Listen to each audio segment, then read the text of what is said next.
Okay, I'm at the faculty. Just come straight to the office. Yes, I'm the only one around.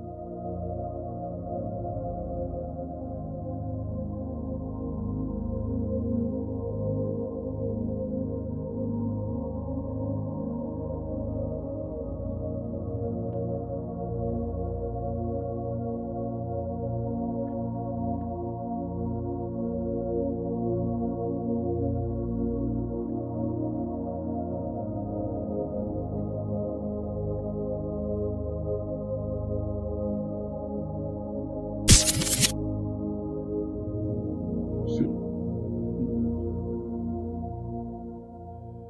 Prof, sir, you came to the office to work on a Sunday morning.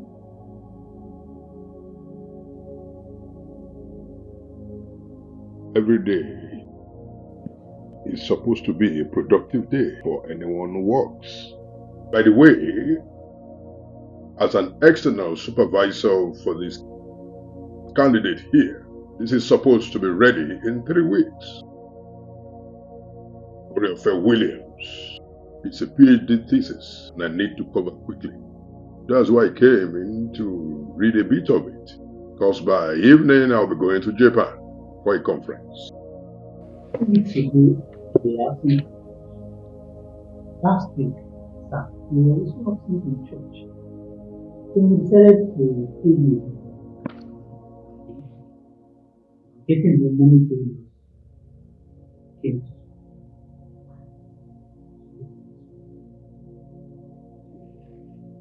Then we decided that we should come and meet you here.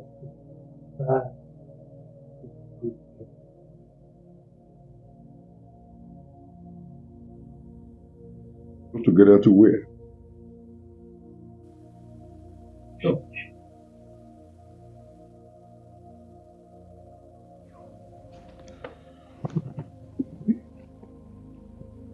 Prof,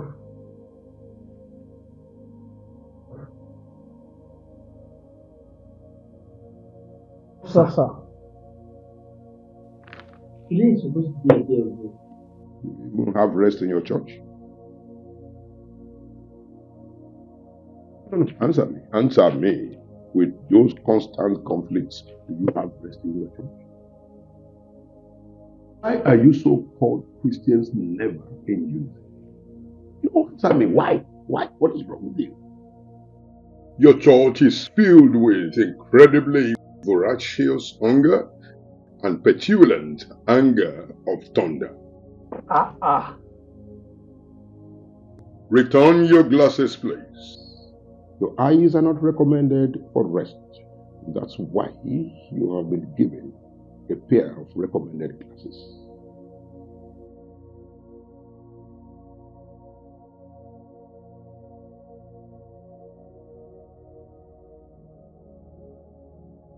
In the academia, we engage in intellectual arguments based on theoretical differences and ideological dispositions. Now, as a professor, when I disagree with another professor, I have no reason to throw banters. Neither do I have any reason to insult that professor. We face the issues, and then we look for a superior argument, and then come out with a hypothesis that can then become a theory, if possible. But yours is always different in your church. In your church, you make simple matters so complicated when compared to the ways we handle ours in the academy. Of course, in this institution, for instance, where we teach, we disagree. In fact, as a product of the prestigious University of Ibadan, we always have a different ideology from that of the products of Ife. Okay. You mean OAU?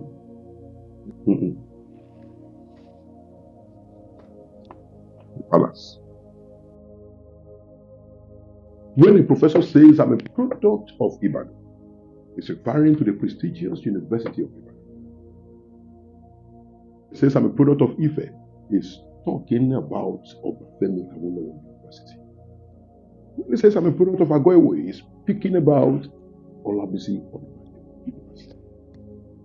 So I don't expect that question from you. So as I was saying, we have different ideologies from different universities based on our academic foundation. For instance, some academics may believe in Plato, while others may believe in Aristotle. Some may believe in Sophocles, and others may believe in Aristophanes. But we will never disparage another professor while we are arguing with him in the presence of the students. Never. It is unacademic. That's called intellectual maturity. Now, for instance, there was a day I came to your church and I noticed two pastors. One came on the altar and used a bout and half, insulting another pastor. Just right after that, the next pastor came in and responded to him. In fact, I had to walk out of that vigil. I'll tell you this.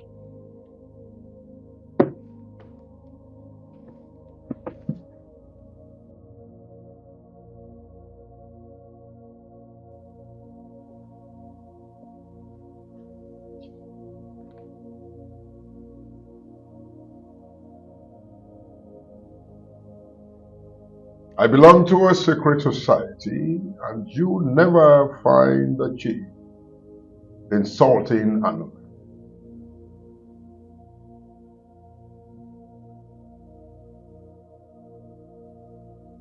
By the regulations of our society, a leader is not meant to publicly criticize another. Out of your place.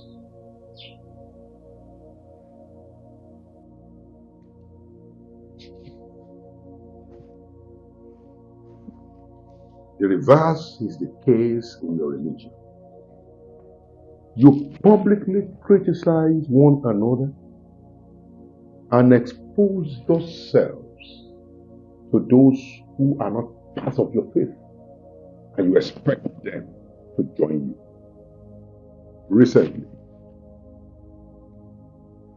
I bought a smartphone for my son Charles.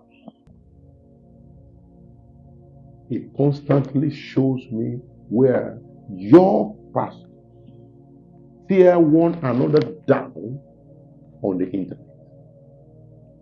They do it so much in a way that even those who are not part of you have become spectators like the ones we have on the football pitch. Even aware of two pastors on the internet, you should know their names, who fought each other for several years and were still on the altar preaching to people. The question is, what makes the difference between those two pastors and Professor Ajayi? I kept malice with the Deputy Vice Chancellor for 2 years. Talking to him. And I'm not.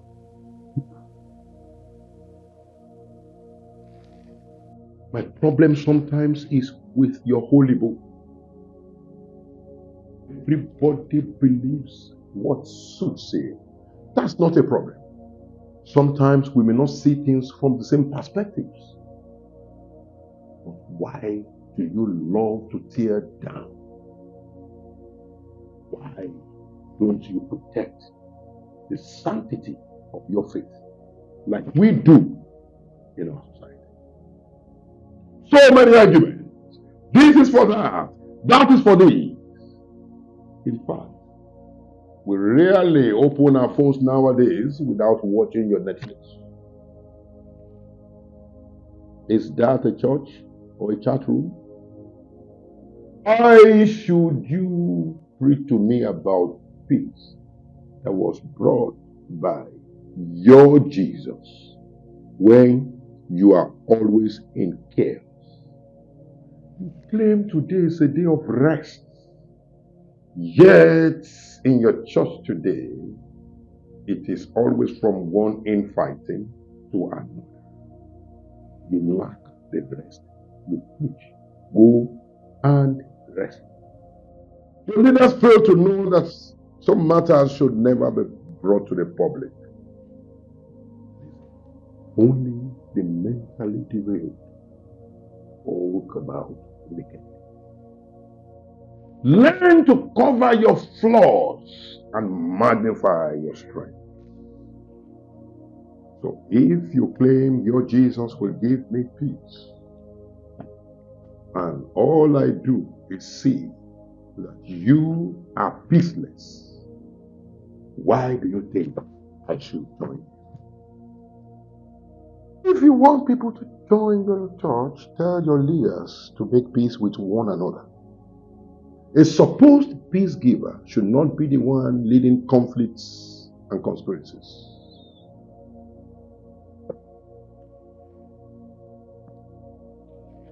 Now you can see I'm busy. Would you please take your leave?